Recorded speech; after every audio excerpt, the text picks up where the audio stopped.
करने के पहले हम क्लास स्टार्ट करने के पहले हम जो स्क्रीन पर कुछ चित्र दिख रहे हैं, उनका निरीक्षण करेंगे। यहाँ दिए गए चित्रों का निरीक्षण करो। अगर आप स्क्रीन पर देख रहे हैं, तो यहाँ आपको 2 लेडी यानी 2 महिलाओं के चित्र दिखाई देते हैं। A lady with ornaments. यहाँ एक महिला है, जिसने कि कई सारे आभूषण, बहुत सारे ऑर्नामेंट्स पहने हुए हैं और एक दूसरी महिला भी दिख रही है, लेडी विदाउट ऑर्नामेंट, जो काफ़ी सिंपल है, जिसने किसी भी तरह के आभूषण नहीं पहने हैं। इन दोनों का निरीक्षण करने पर हमें ऐसा समझ में आता है, the lady with ornaments looks more attractive, impressive and beautiful then one without ornament. जिस महिला ने कई सारे आभूषण और गहनों का परिधान किया हुआ है, वो बहुत ही ज़्यादा आकर्षक दिख रही है, बहुत ही ज़्यादा प्रभावशाली और बहुत ही सुंदर दिख रही है as compare to one without ornament, उस महिला की तुलना में जिसने किसी भी तरह के आभूषणों का परिधान नहीं किया है। इनको देखकर हम लैंग्वेज की क्लास अटेंड कर रहे हैं, इनको देखकर एक क्वेश्चन माइंड में आता है कि हम ये महिला को क्यों देख रहे हैं या ये सब बातों की चर्चा यहाँ क्यों हो रही है। हम अपने पॉइंट पर भी आते हैं। यदि आभूषण किसी महिला को सुंदर और प्रभावशाली, आकर्षक बनाते हैं, तो भाषा को प्रभावशाली और आकर्षक कैसे बनाया जा सकता है? क्या भाषा भी बहुत सुंदर और आकर्षक बन सकती है? तो निश्चित लैंग्वेज भी बहुत ही आकर्षक और ब्यूटीफुल लग सकती है, बिल्कुल इस महिला की तरह जिसने कि आभूषण और गहनों का परिधान किया है। इसके लिए हम लैंग्वेज में कई तरह के फिगरेटिव्स और डेकोरेटिव वर्ड्स का प्रयोग करते हैं, जो कि साधारण शब्दों को, साधारण वाक्यों को बहुत ज़्यादा प्रभावशाली और इम्प्रेसिव बनाते हैं, जिससे सुनने वाले लोगों का ध्यान आकर्षित हो और बोली गई बात या सुनी गई बात उन पर अधिक से अधिक प्रभाव डाल सके। ये बिल्कुल वैसा ही है जैसे कि आभूषण वाली महिला ज़्यादा आकर्षक लगती है। तो किस तरह से हम भाषा को बहुत ज़्यादा आकर्षक बना सकते हैं? उसके लिए लैंग्वेज में फिगर्स ऑफ स्पीच है। फिगर्स ऑफ स्पीच, जिसे कि हम हिंदी में अलंकार भी कहते हैं। फिगर्स ऑफ स्पीच क्या है? किस तरह से फिगर्स ऑफ स्पीच को लैंग्वेज में यूज़ किया जा सकता है और उसे इम्प्रेसिव या आकर्षक बनाया जा सकता है? ये क्वेश्चन माइंड में आ ही रहा होगा कि what is figure of speech? तो उसको भी समझते हैं। Many poets and writers do not express themselves in simple and easy to understand words, but they use figurative decoratives. बहुत से जो लेखक होते हैं या कवि होते हैं, वो अपनी भाषा को या अपनी किसी भी कविता को साधारण शब्दों में नहीं लिखते हैं। बजाय इसके वो क्या करते हैं, कई सारे अलंकारिक शब्दों का प्रयोग करते हैं। यानी जैसे वो महिला काफ़ी सजी हुई थी, इसी तरह से वो सजे हुए शब्दों का, सजी हुई भाषा का प्रयोग करते हैं, उसे इंग्लिश में फिगरेटिव्स कहते हैं। Words to beautify their expression and enhance their effect. ऐसा वो इसलिए करते हैं जिससे कि उनकी कविता, उनका काव्य या उनके वाक्य और ज़्यादा उभर कर और ज़्यादा प्रभाव डाल सकें और उसकी जो सुंदरता है उस भाषा की, वो सामने प्रस्तुत की जा सके।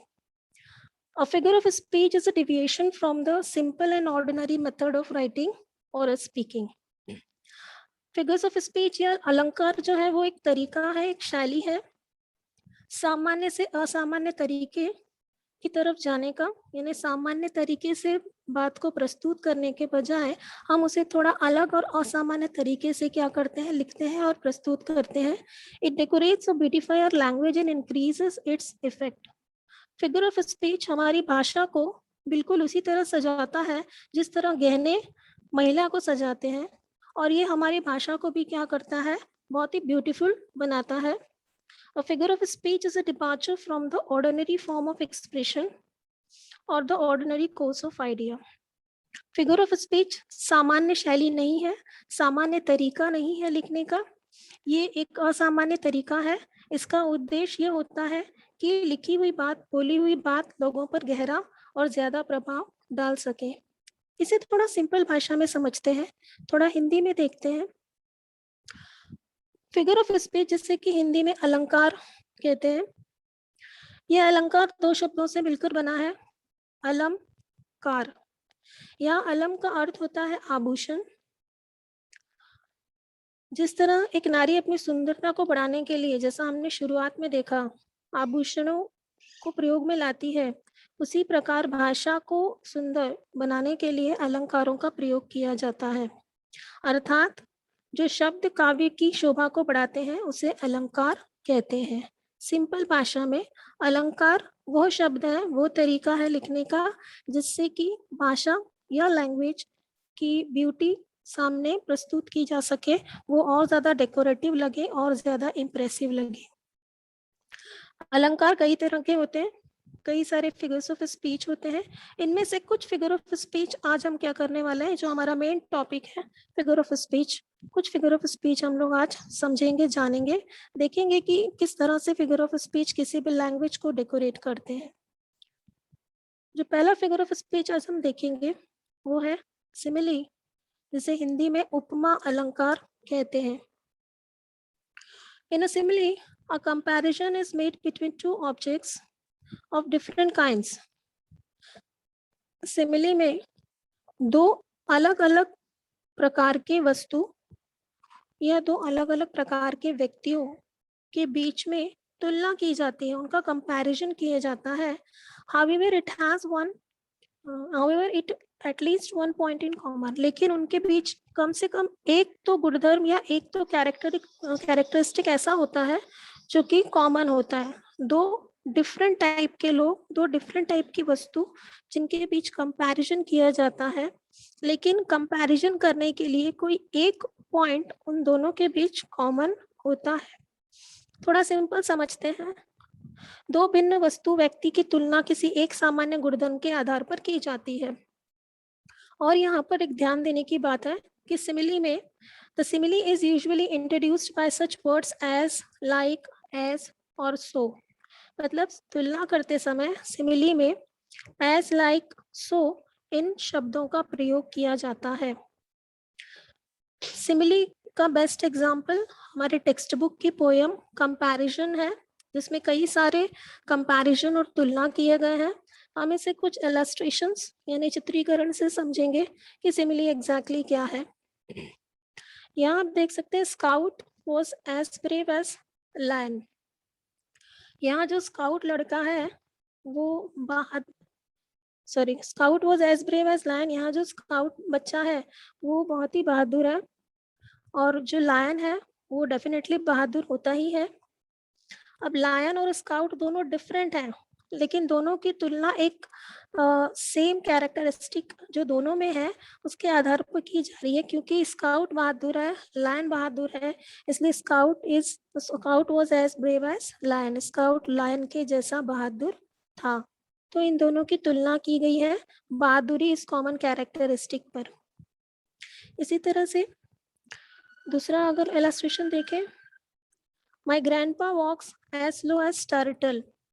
ग्रैंडपा दादाजी तो मनुष्य है, टर्टल तो एनिमल है, प्राणी है। तो टर्टल और दादाजी दोनों सेम नहीं है, डिफरेंट है, लेकिन दोनों में एक पॉइंट कॉमन है, टर्टल बहुत स्लो चलता है, दादाजी भी स्लो चलते हैं। तो इसीलिए कंपैरिजन किया गया है, grandpa walks as slow as turtle.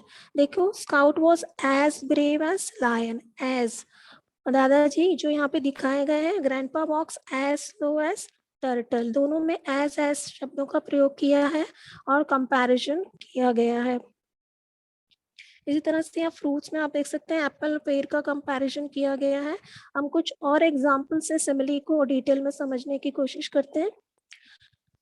Few example of simile, he fought like a lion. Fight का सेकेंड फॉर्म फॉट दिया है, तो लायन की तरह लड़ा।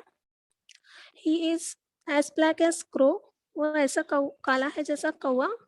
शी सिंग्स लाइक कुक्कू, वो कोयल की तरह गाती है। हर फेस इज लाइक मून, उसका चेहरा चांद जैसा है। यहाँ हर बार क्या किया गया है, कंपैरिजन किया गया है। देखते हैं इसका एक्सप्लेनेशन कि किस तरह से कंपैरिजन हुआ है। Persons bravery is compared to lion, एक व्यक्ति की बहादुरी की तुलना सिंह की बहादुरी से की गई है। तो व्यक्ति की बहादुरी की तुलना सिंह से की गई है और उसे कंपेयर करने के लिए लाइक शब्द का प्रयोग किया गया है। सिंह और व्यक्ति दोनों डिफरेंट है, लेकिन बहादुरी कॉमन है, जैसा कि प्रीवियस एग्जाम्पल था। A person's skin colour is compared with crow. एक व्यक्ति के त्वचा के रंग की तुलना कौवे से की गई है। कौवा और व्यक्ति दोनों डिफरेंट हैं, लेकिन तुलना की गई है उनके कलर के आधार पर। Voice of person is compared with cuckoo. यहाँ एक व्यक्ति के आवाज की तुलना को कोयल की आवाज से कंपेयर किया गया है, क्योंकि वो शायद व्यक्ति मधुर गाता होगा, गाती होगी, तो यहाँ उसकी तुलना कोयल से की गई है। लाइक शब्द का प्रयोग किया है कंपैरिजन के लिए। चेहरा जो है वो चांद से कंपेयर किया। Face is compare to beauty of moon. चेहरे की तुलना चांद की सुंदरता से की गई है, और यहाँ पर भी कंपैरिजन के लिए लाइक शब्द का प्रयोग किया गया है। सिमिली एक ऐसा फिगर ऑफ स्पीच है जिसमें कंपैरिजन किया जाता है दो डिफरेंट टाइप के पर्सन में, व्यक्ति में या वस्तु में, लेकिन कंपैरिजन करते समय हम ये देखते हैं कि उन दोनों में कोई एक फैक्टर कॉमन होना चाहिए, और कंपैरिजन करने के लिए सिमिली में आवश्यक है कि हम एज और लाइक शब्दों का प्रयोग करते हैं। एग्जाम में क्वेश्चन आपको पूछा जाता है कि आइडेंटिफाई फिगर ऑफ स्पीच, या कई बार आपको अप्रिसिएशन में फिगर ऑफ स्पीच लिखना होता है। तो इस तरह के कंपैरिजन एज लाइक वाले सेंटेंस और कंपैरिजन अगर है तो हम आइडेंटिफाई कर सकते हैं कि ये सिमिली फिगर ऑफ स्पीच है। और नेक्स्ट फिगर ऑफ स्पीच, लोगों को जो अगला फिगर ऑफ स्पीच है थोड़ा बहुत सिमिली से ही मिलता जुलता है। उसका नाम मेटाफर है। अब मेटाफर, जिसे हम इंग्लिश में तो मेटाफर कहते हैं, लेकिन हिंदी में रूपक अलंकार कहते हैं। तो मेटाफर सिमिली के जैसा कैसे है? कई बार मेटाफर को इम्प्लाइड या कंप्रेस्ड सिमिली भी कहा जाता है। Metaphor is an implied simile. It does not, like the simile, state that one thing is like another or acts as another, but takes that for granted and proceed as if the two things were one.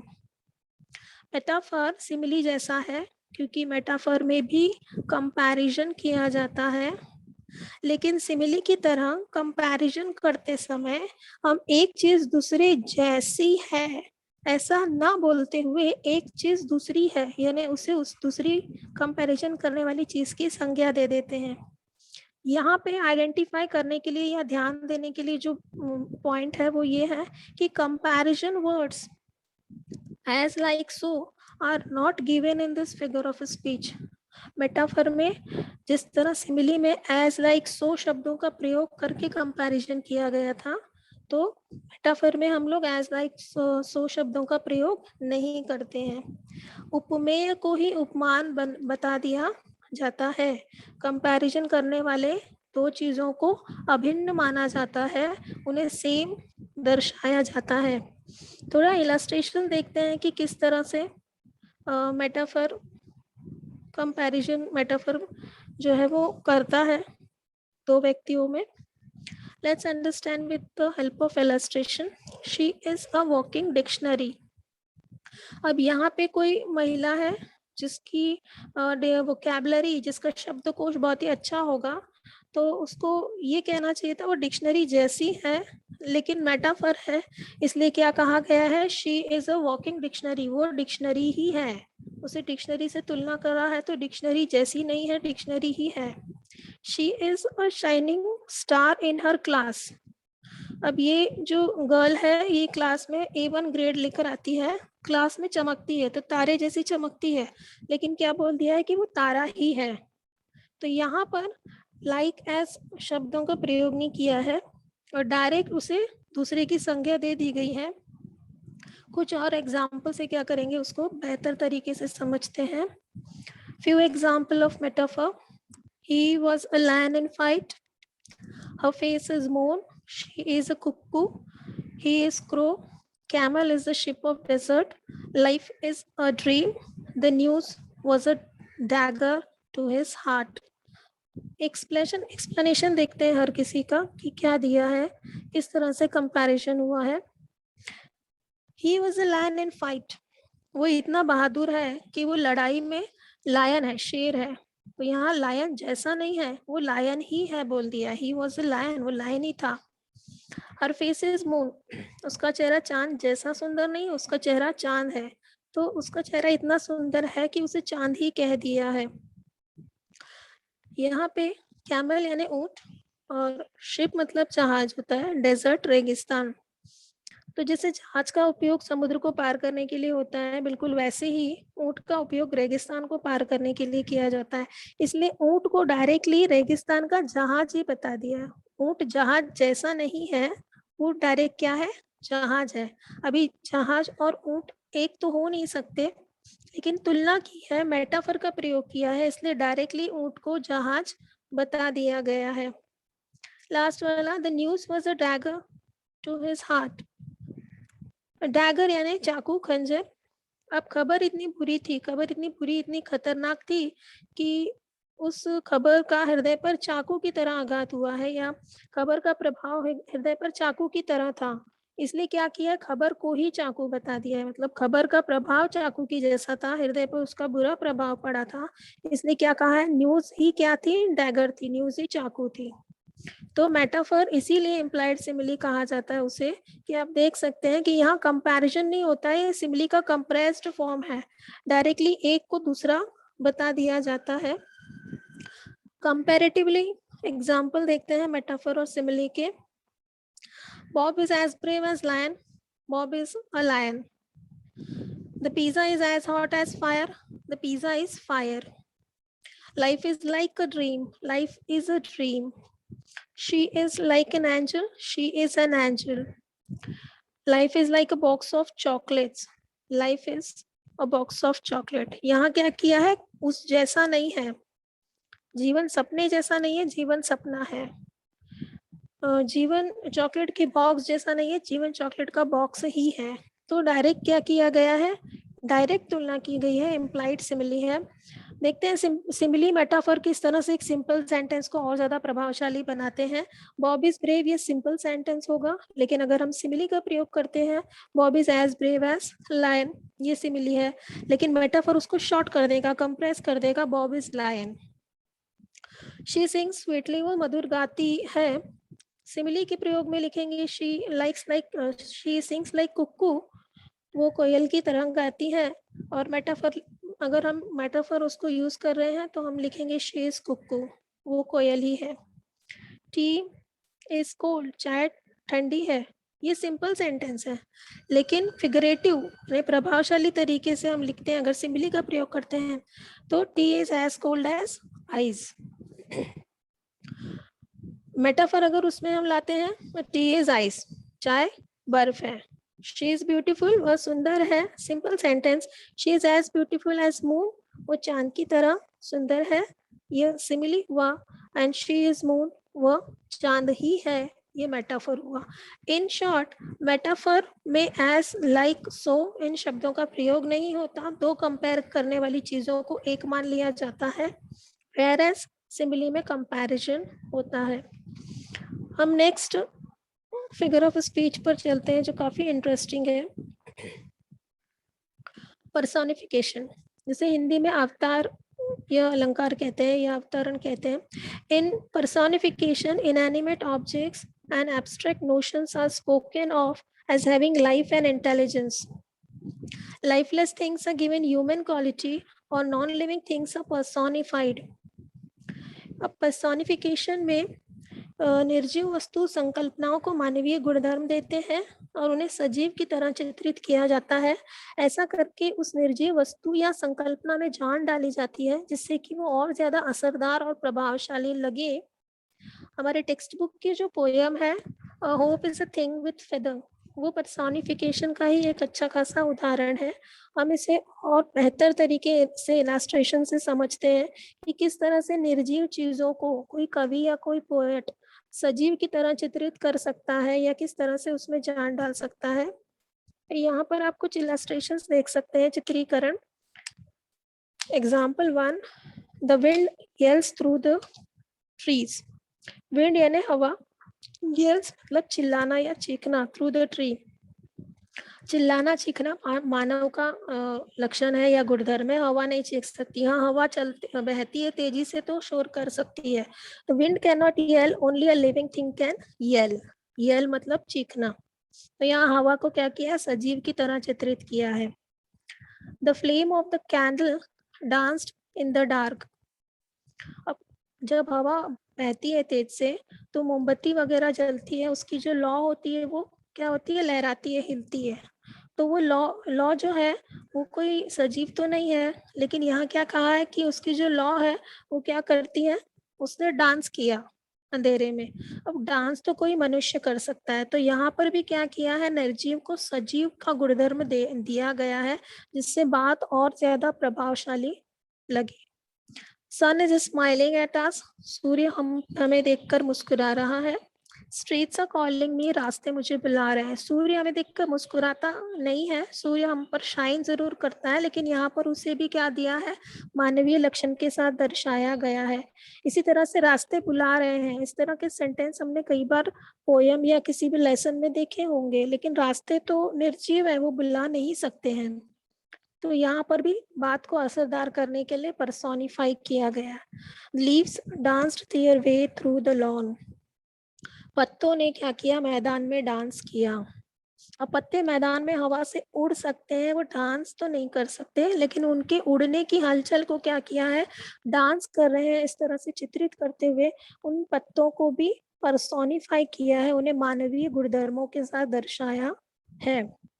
कुछ example देखते हैं personification के हम। My computer hates मी, मेरा computer मुझसे नफरत करता है। नफरत फीलिंग है, वो किसी निर्जीव वस्तु कंप्यूटर में नहीं आ सकती। Opportunity knocked on the door, मौके और अवसर दरवाजे पर दस्तक, मौके और अवसर ने दरवाजे पर दस्तक दिया। दरवाजे पर दस्तक मनुष्य दे सकते हैं, मौके और अवसर नहीं दे सकते। Sun greeted me in this morning, आज सूर्य ने मुझे हाय हेलो किया। The flowers begged for the water, फूलों ने पानी के लिए भीख मांगी। The wind screamed as it raced around the house, जैसे ही घर के आसपास हवा बह रही थी उसने चीखा और चिल्लाया। अगेन हवा नहीं चीख सकती, हमने पहले देखा है। Lightning danced across the sky, lightning मतलब जो बिजली है, बिजली डांस नहीं कर सकती है। हाँ, बिजली कड़कती है तो हो सकता है उसे डांस की तरह कल्पना करके उसको पर्सोनिफाई किया है कि वो क्या कर रही है, डांस कर रही है, कि वो डांस कर रही है, ऐसा उसे दिखाया गया है। The trees bowed to the ground, carved pumpkin smiled at me, तो इस तरह से जो भी निर्जीव है या जो मनुष्य नहीं है, उसे मानवीय गुणधर्म की तरह दर्शाए जाने को ही क्या कहा जाता है, पर्सोनिफिकेशन, फिगर ऑफ स्पीच कहते हैं, जिसमें हम किसी भी निर्जीव वस्तु को या संकल्पना को बहुत ज़्यादा प्रभावशाली ढंग से प्रस्तुत करने के लिए, उसको असरदार बनाने के लिए, या जो बोली हुई बात है वो ध्यान में रह जाए। अगर हम कहेंगे कि सूर्य शाइन कर रहा है, सूर्य चमक रहा है, तो ये एक सेंटेंस है जो कि सामान्य सा है, सूरज चमकता है, उसमें कोई नई बात नहीं है। लेकिन हम कहेंगे अगर कि सूरज हमें देख के मुस्कुरा रहा है, तो ये बात जो होती है वो ज्यादा गहरा प्रभाव डालती है। The Apple tree said I am not dead, सेब के पेड़ ने कहा कि मैं मरा नहीं। फ्लावर्स स्माइल्ड टू द सन, फूलों ने सूर्य को देखकर या सूरज को देखकर क्या करे, वो मुस्कुराए। फूलों ने सूरज को देखकर मुस्कुराया। तो फूल मुस्कुरा नहीं सकते, फूल खिलते हैं, लेकिन यहाँ पर भी कवि और लेखक की वो कल्पना है कि वो खिले हुए फूलों को क्या कर रहे हैं, मुस्कुराता हुआ समझकर उसको मानवीय गुणधर्म दे रहे हैं और उसे पर्सोनिफाई कर रहे हैं, जिससे कि उनका काव्य, उनकी पोएट्री या उनका जो रचना है वो बहुत ज़्यादा इफेक्टिव लगे, और जो कोई उसे रीड कर रहा है या उसे सुन रहा है वो उसके ध्यान में ज़्यादा प्रभाव डाल सके। हम इसका एक्सप्लेनेशन देखते हैं पर्सोनिफिकेशन का। यहाँ सेब के पेड़ को मनुष्य की तरह बात करते हुए चित्रित किया गया है। Apple tree said I am not dead, सेब का पेड़ बात नहीं कर सकता है, लेकिन ऐसा बताया है कि सेब का पेड़ बात कर रहा है। हमने कई स्टोरीज में, कई बार पोयम में या किसी भी स्टोरी में देखा है कि पेड़ों को बात करते हुए, पत्तों को बात करते हुए, एनिमल्स को बात करते हुए मानवीय गुणधर्म देके दर्शाया जाता है। तो ये पर्सोनिफिकेशन का एग्जाम्पल है, हमें उस समय आइडेंटिफाई कर लेना है। फूलों को मुस्कुराते हुए चित्रित किया है, मुस्कुराना भी मानवीय लक्षण है। यहाँ फूलों को मुस्कुराते हुए दिखाया गया है। तो मुस्कुराना ये जो एक गुणधर्म है, ये मनुष्य मुस्कुरा सकते हैं, तो यहाँ पर फूल मुस्कुरा रहे हैं, ऐसा उसे पर्सोनिफाई किया है, उसे मानवीय गुणधर्म दिए गए हैं। मौके अवसर ये सभी संकल्पनाएं हैं, ये सब एक संकल्पना है। मौके अवसर कभी मनुष्य की तरह दरवाजे पर चलकर आकर ठक ठक नहीं कर सकते हैं, दस्तक नहीं दे सकते हैं। तो ये सारी मनुष्य के द्वारा किए जाने वाले कार्य हैं, लेकिन यहाँ उसे पर्सोनिफाई किया गया है, मानवीय गुणधर्म देकर प्रस्तुत किया गया है। स्क्रीम्ड, स्क्रीम्ड का मतलब होता है चीखना। तो ये सारा चीखना चिल्लाना ये मानवीय गतिविधियां हैं। तेज गति से बहने वाली हवा के शोर को चीखती हुई हवा, मतलब तेज हवा बहती है तो उसका शोर होता है, और उसी शोर को क्या कहा गया है, चीखती हुई हवा करके संबोधित किया गया है। हवा को पर्सोनिफाई किया है, उसे मनुष्य के गुणधर्म देकर उस बात को या उस सेंटेंस को बहुत ज्यादा प्रभावशाली बनाने का प्रयास पर्सोनिफिकेशन फिगर ऑफ स्पीच के माध्यम से यहाँ पर किया गया है। सर झुकाना ये मानवीय कृति है। यहाँ लिखा है ना, trees bowed to the ground. तो सर झुकाना, नमन करना, ये सब मनुष्य द्वारा करने वाली कृतियां हैं, मनुष्य के गुणधर्म है। हाँ, पेड़ की डाली थोड़ी झुक जरूर गई होगी, लेकिन इट डजंट मीन कि वो सर झुका रही है। लेकिन यहाँ पेड़ को वो गुणधर्म दिया गया है कि वो क्या कर रहा है, सर झुका रहा है, नमन कर रहा है। इस तरह से पेड़ को क्या किया, पर्सोनिफाई किया है, ट्री को। तो पर्सोनिफिकेशन इन शॉर्ट ऐसा फिगर ऑफ स्पीच होता है जिसमें हम किसी भी ऐसी वस्तु जो निर्जीव है या जो मनुष्य नहीं है, उसमें मनुष्य की तरह गुणधर्म दर्शाते हैं, मनुष्य की तरह गुणधर्मों के साथ उसे लैस बताते हैं, जिससे कि वो जो वस्तु है या जो व्यक्ति है या वो जो पात्र है वो और ज्यादा असरदार लगे। और उस पात्र में हम क्या करते हैं, जान डालने की कोशिश करते हैं, उसको पर्सोनिफाई करने की कोशिश करते हैं। टेक्स्ट बुक की जो पोयम है hope is a thing with feather, ये पर्सोनिफिकेशन का बेस्ट एग्जाम्पल है। वहाँ पे होप यह संकल्पना है, उस संकल्पना को, होप एक फीलिंग है, और उस फीलिंग को क्या किया है, फेदर यानी पक्षी, चिड़िया का रूप दिया गया है। तो ये पर्सोनिफिकेशन का ही एग्जाम्पल है। नेक्स्ट जो फिगर ऑफ स्पीच हमारी है आज, वो है हाइपरबोले, जिसे हिंदी में अतिशयोक्ति, अतिशयोक्ति कहते हैं हिंदी में इसे। इसका और सिंपल वर्ड भी हम देखेंगे।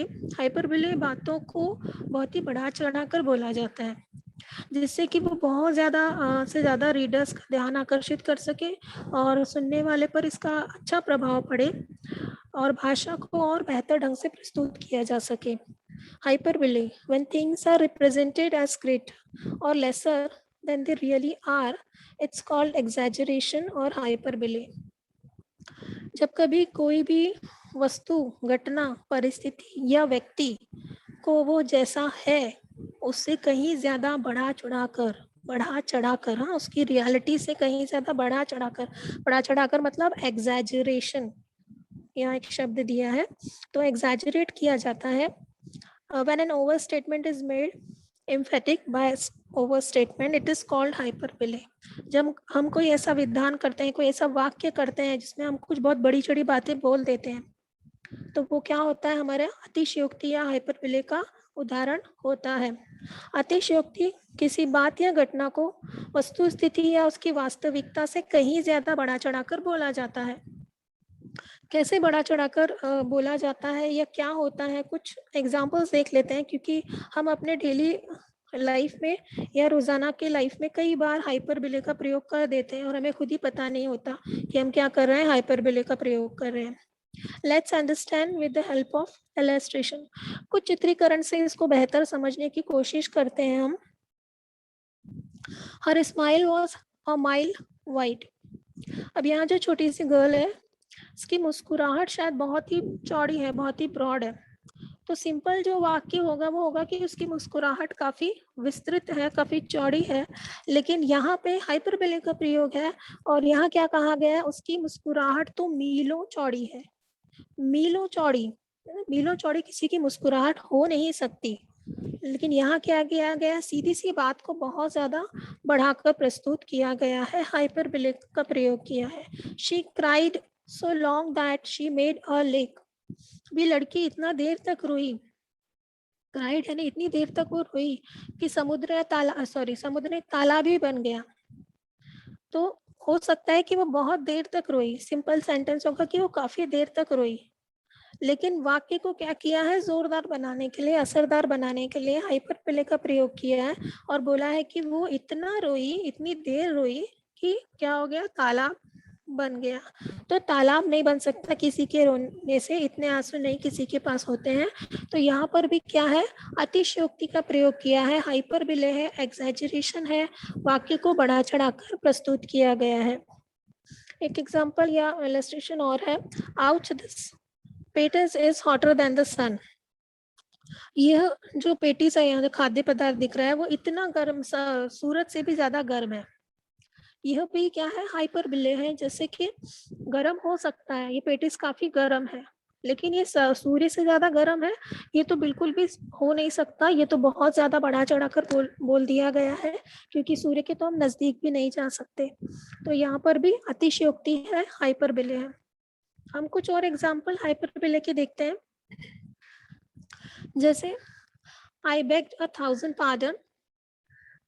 पार्डन मतलब होता है क्षमा याचना करना, बेग यानी मांगना। My 1000 ships are grazing in the field. Ships भेड़, grazing चरना। Explanation देखेंगे हम अभी। His height is equal to Qutub Minar. उसका कद, उसकी ऊंचाई किसके जितनी है, कुतुब मीनार के जैसी है। एक्सप्लेनेशन देखते हैं हम इनका।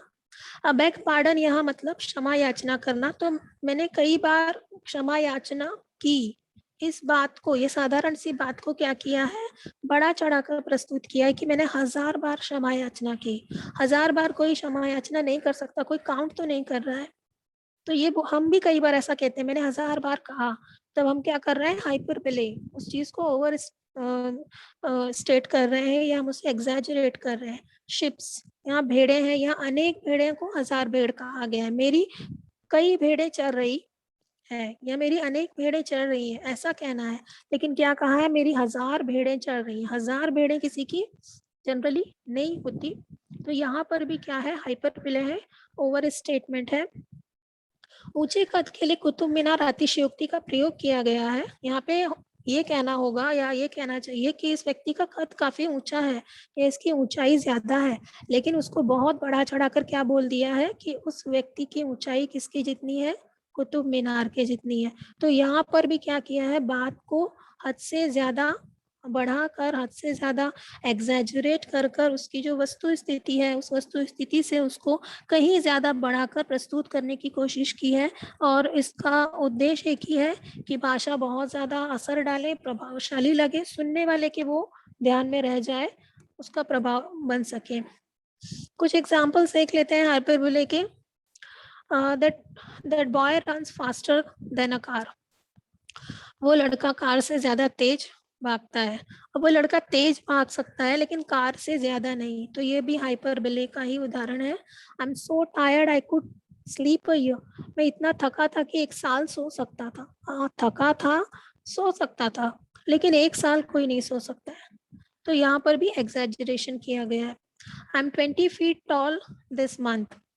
अब बच्चा जो है, ये हर महीने थोड़ा थोड़ा बढ़ रहा होगा, तो वो ये कह सकता है कि मैं हर महीने बढ़ रहा हूँ, मेरा कद बढ़ रहा है, ऊंचाई बढ़ रही है। लेकिन उसने क्या किया, कह दिया कि मैं इस महीने तो 20 फीट बढ़ गया। तो 20 फीट तो नॉर्मल इंसान भी नहीं होते, तो एग्जैजरेशन है। I must have walked 100 meals. ये छोटी लड़की शायद ज्यादा चल गई है, थक गई है, लेकिन वो क्या कह रही है, शायद मैं 100 मील तक चल गई हूँ। 100 मील तो वो चल भी नहीं सकती, कोई भी नहीं चल सकता। तो यहाँ पर भी हाइपरबिले है। He cried so long that he made a lake. ये सेम एग्जाम्पल है, हमने शुरू में देखा कि इतना रोई कि तालाब ही बन गया। I'm so hungry I could eat a horse. मैं इतना भूखा हूँ कि मैं घोड़ा भी खा सकता हूँ। चिकन खा सकता है वो, या वो गोट खा सकता है, वो पूरा नहीं खा सकता। तो यहाँ वो कह रहा है मैं घोड़ा भी खा सकता हूँ। तो ये भी क्या है, वाक्य को बहुत बड़ा चढ़ाकर प्रस्तुत किया गया है। You have a million toys at your house. तुम्हारे घर में क्या है, मिलियन टॉयज हैं। ठीक है, 1-2 टॉयज नहीं, मिलियन टॉयज है। मिलियन टॉयज किसी के घर में भी नहीं हो सकते हैं। ये बहुत बड़ा चढ़ाकर बोली हुई बात है। तो ये सब क्या है, हमारे हाइपरबोले के एग्जाम्पल है, अतिशयोक्ति के एग्जाम्पल है। हमारी जो नेक्स्ट फिगर ऑफ स्पीच आज हम देखने वाले हैं वो है ओनोमेटोपिया, अर्थानुरण। ओनोमेटोपिया क्या है, सब वर्ड तो बहुत ही डिफरेंट लग रहा है, लेकिन समझने में इंटरेस्टिंग है। When readers can guess the meaning of words from their sound, It is said that the writer poet has used onomatopoeic words like chirping, buzzing, ring, and the figure of speech is called onomatopoeia. जब कभी कोई भी वाक्य या कोई भी statement को पढ़ने के बाद हम अंदाजा लगाते हैं, उसमें जो शब्द है उस शब्दों की ध्वनि का अंदाजा, उसके साउंड के अंदाजे से उसकी अर्थ समझ जाते हैं, तो हमें ये मान लेना चाहिए कि यहाँ पोएट ने क्या किया है, ध्वनि के शब्दों का प्रयोग किया है जिससे बात का अर्थ समझ आ रहा है। मतलब उसने क्या किया है, ओनोमेटोपिक वर्ड का इस्तेमाल किया है और ये ओनोमेटोपिया फिगर ऑफ स्पीच है। तो किस तरह के शब्द होते हैं जो ध्वनि या साउंड प्रोड्यूस करते हैं, जैसे चर्पिंग, चहचहाना, बजिंग, भुनभुनाना या गुंज भौरे की जो होती है, रिंग, ये जो फोन की रिंग होती है।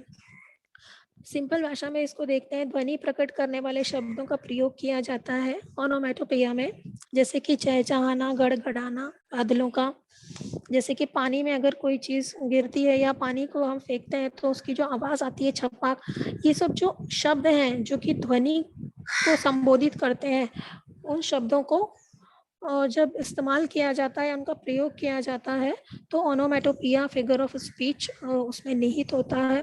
कुछ इलस्ट्रेशंस है, इसको हम बेहतर समझ लेंगे। Let's understand with the help of illustrations. जैसे कि अगर सेंटेंस में मियाऊ, ये मियाऊ शब्द से ही हम समझ जाएंगे कि यहाँ किसका रेफरेंस किया जा रहा है, कैट का। आछू, आछू यानी कि यहाँ पर उसे छींक आई है। रिंग, रिंग मतलब कि किसी चीज की बेल है, ये फोन की हो सकती है, डोर बेल भी हो सकती है। सिमिलरली कुछ और वर्ड्स हैं, जैसे कि पॉप, पॉप मतलब कोई चीज हवा में क्या हुई है, बाहर आई है। स्प्लैश, स्प्लैश यानी पानी का छपाक। क्लैप यानी तालियों को, ताली की थाप। और विस्पर यानी फुसफुसाना। तो ये सब शब्द जो ध्वनि को प्रकट करते हैं, ध्वनि का चित्रीकरण करते हैं, इन्हें ओनोमेटोपिया फिगर ऑफ स्पीच कहा जाता है। कुछ उदाहरण देखते हैं ओनोमेटोपिया के हम। The loose house top sheet clatter and clang. Clatter and clang मतलब खटखट बजना। The birds were chirping in the sky, chirping मतलब चहचहाना, चिड़ियों की चहचहाट होती है जो। The busy honey bee is buzzing whole day, buzzing यानी गुंज करना, गुन भन बनाना। Splashes of cold water made cat wake up, splashes मतलब बौछार या पानी की छपाक। अब यहाँ पर कोई पुराना घर है जो हवा में उसकी छत क्या कर रही है, बज रही है, तो वो बजने की आवाज कैसी है, क्लैटर एंड कैंग क्लैंग, उसको हिंदी में हम कहेंगे खटखट बजना। तो खटखट बजना बोलते साथ ही हम समझ जाएंगे कि यहाँ पर किस बात का उल्लेख किया है, किसी चीज के बजने का, किसी लूज चीज के खड़खड़ाने का यहाँ पर भाव प्रकट किया गया है। स्प्लैशेस, स्प्लैश बोलते साथ यहाँ पानी, पानी की छपाक या बौछार, हमें शब्द से, ध्वनि से समझ में आ रहा है कि पानी के बारे में बोला है। चर्पिंग, चहचहाना, चहचहाने का काम चिड़िया ही करती है, तो यहाँ चिड़िया का उल्लेख है। बजिंग यानी भौरे या मधुमक्खी की गुंज, जो गुनगुन या बनाते हैं, वो बजिंग। कुछ एग्जाम्पल्स देखते हैं हम ओनोमेटोपोइया के। Roar, lion roared as it chased its prey. The baby lamb made a bleating sound when it was born. यहाँ roar मतलब दहाड़ना, bleating यानी मिमियाना। I hear a snap of twig, twig शाखा या टहनी, तो snap यानी कड़कना, तो मैंने एक टहनी या शाखा के कड़कने की आवाज सुनी। Flutter, butterfly fluttered by as I walked through the meadow. तो जो बटरफ्लाई थी यानी कि जो तितली थी, वो क्या कर रही थी, आसपास फड़फड़ा रही थी अपने पंखों। फ्लटर ने फड़फड़ाना। क्रैक, क्रैक यानी किसी के चटकने की, तड़कने की आवाज। My cat often purr when I scratch his tummy, cat के पेट पर हाथ लगाने से वो पर यानी गुर्राती है। पर यानी किसी भी तरह के कुत्ते या बिल्ली के जो वर्ग के प्राणी है उनका गुर्राना यानी पर। सीजल, सीजल मतलब यहाँ पे जो तेल या पानी में कोई चीज डाली जाती है पकाते समय, तो जो उसकी आवाज आती है छन छन की, दैट इज सिजलिंग। तो यहाँ पे सॉसेजेस वर सिजलिंग इन पैन, तो जो सॉस बनाए जा रहे थे वो पैन में क्या हो रहे थे, आवाज कर रहे थे। Clap, When we enjoy a performance, we clap our hands. कोई चीज हमें पसंद आती है तो हम क्या करते हैं, ताली की थाप देते हैं. A rattle. I heard a rattle, and so I had to check. I had bolted the window once again. A rattle यानी खड़खड़ाना. यहाँ पर rattle एक प्रकार का स्नेक भी होता है जो कि खड़खड़ की आवाज करता है. तो rattle in the sense खड़खड़ाना.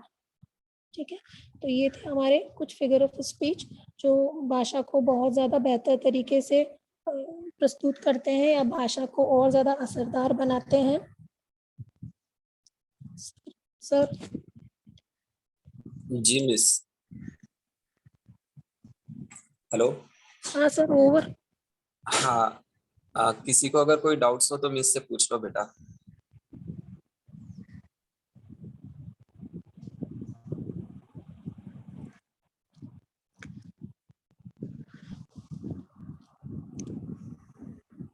Hello teacher. हाँ बोलो. टीचर, सिमिलर और मेटाफोर के बाद में थर्ड बताया था, वो वापस बताइए ना. पर्सोनिफिकेशन. हाँ टीचर. हाँ, पर्सोनिफिकेशन ऐसा फिगर ऑफ स्पीच है जिसमें कि जो सजीव नहीं है, जो मनुष्य नहीं है, ऐसी वस्तु या ऐसी किसी भी चीज को हम क्या करते हैं, मानव या मनुष्य मान लेते हैं, उसको मानवीय गुणधर्म देते हैं और उसे अपने वाक्यों में सजीव की तरह प्रस्तुत करते हैं. जैसे कि अभी आपने यहाँ देखा कि पत्तियां या जो हवा है, ये कोई मनुष्य तो नहीं है जो चीखेगा, लेकिन यहाँ क्या कहा गया है, विंड येल्स. येल्स मतलब होता है चीखना, तो हवा क्या कर रही है, चीख रही है. तो ऐसी चीजें या ऐसी संकल्पनाएं जो मनुष्य नहीं है, उनमें मानवीय गुणधर्म नहीं है, उन्हें जब मनुष्यों की तरह बातचीत करते हुए, मनुष्यों की तरह व्यवहार करते हुए दर्शाया जाता है, तो हम कहते हैं कि उसे पर्सोनिफाई किया है, उसको मानवीय गुणधर्म देके सजीव किया है, उसमें जान डाली है, ताकि वाक्य क्या लग सके, बहुत ज्यादा असरदार लग सके. क्लियर है? Okay teacher. एग्जाम्पल्स भी हैं, देखो पर्सोनिफिकेशन के. स्माइलिंग फ्लावर है. हेलो मिस, बोलो. मेटापियर का बताओ ना मिस. मेटापियर नहीं, मेटाफर. हाँ वही मिस. हाँ, मेटाफर जो है ये सिमिली से थोड़ा बहुत मिलता जुलता है, लेकिन एग्जैक्टली सिमिली नहीं होता है. मेटाफर में कंपैरिजन करते हैं, दो चीजों के बीच में कंपैरिजन होता है, लेकिन जब कंपैरिजन किया जाता है तो हम ना एज और लाइक शब्दों का प्रयोग नहीं करते हैं, हम एक को दूसरा मान लेते हैं. फॉर एग्जाम्पल, अगर कि कोई बहुत ही ब्यूटीफुल है, किसी का चेहरा ब्यूटीफुल है, एकदम चांद की जैसा है, तो हम ऐसा नहीं कहेंगे कि वो चांद के जैसा है, हम बोलेंगे कि वो चांद है. तो हम डायरेक्टली एक को दूसरा मान लेते हैं. मान लो कि कोई बहुत ही ब्लैक है, तो हम ये नहीं कहेंगे कि वो कौवे के जैसा है, हम बोलेंगे कि वो कौवा है. जैसे कि आपने यहाँ एग्जांपल्स देखे, हर फेस इज मून, उसका चेहरा ही चांद है. ही इज क्रो, वो खुद ही कौवा है. लाइफ इज ड्रीम, जीवन सपने जैसा नहीं है, जीवन सपना है. तो कंपैरिजन तो किया जाता है, लेकिन एज और लाइक, उसके जैसा नहीं बोलते हम डायरेक्टली एक को दूसरा बता देते हैं. ठीक है, क्लियर हुआ? हेलो, क्लियर है? Hello teacher. हाँ बोलो. अतिशयोक्ति बताइए ना टीचर. अतिशयोक्ति, हाइपरबोले. हाँ. अतिशयोक्ति जिसमें कि हम बातों को बहुत ज्यादा बढ़ा चढ़ा कर कहते हैं. अतिशयोक्ति आप और हम भी कई बार अपने रोजाना के लाइफ में करते हैं. जैसे हम बोलते हैं 1 सेकंड में आया. 1 सेकंड में आना भी तो अतिशयोक्ति हो गया, क्योंकि 1 सेकंड में तो हमारा बोलने में ही आधा सेकंड चला गया, तो हम 1 सेकंड में कभी आ नहीं सकते. तो अतिशयोक्ति जब हम किसी भी चीज को वो जैसी है उससे कहीं ज्यादा बढ़ाकर, यानी वो उसको वास्तविकता से हटाकर हम बोलते हैं, जो रियल में नहीं हो सकता है, तो उसे हम अतिशयोक्ति कहते हैं. वस्तु स्थिति से बहुत ही बढ़ा चढ़ाकर या घटाकर हम उसे जब प्रस्तुत करते हैं तो वो अतिशयोक्ति होता है.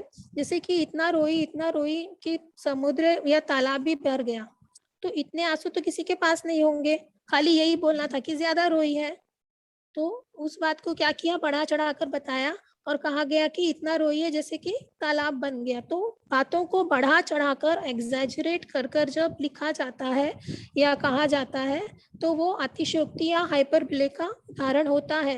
क्लियर हुआ? Okay teacher, thank you.